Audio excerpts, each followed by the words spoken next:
So we've already heard why prompt engineering matters. So I wanted to share an exercise for how you can build that muscle directly on your team. So it's called the Prompt Sprint Challenge. So at a high level, there are two goals. So one, you practice solving actual problems with AI, and two, you learn the importance of how to communicate with AI, aka prompt engineering. So here's how it works.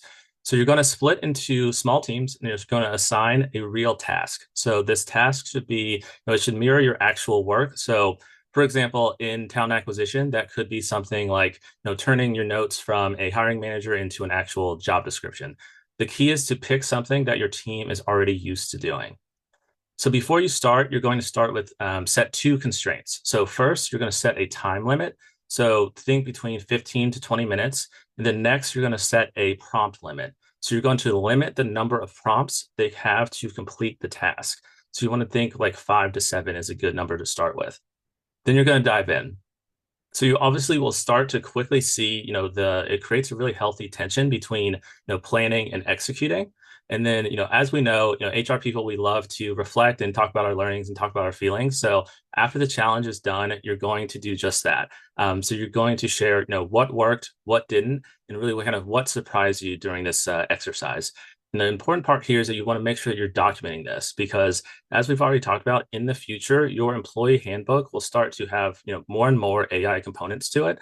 So you'll start to, understand, for as a organization and for your people strategy, how do we, expect for people to work with AI? How do we expect for them to, learn and prompt and things like that? So this exercise can help you kind of make that transition as you start to build out that library of resources. And finally, and most importantly, you want to remember to always start with psychological safety.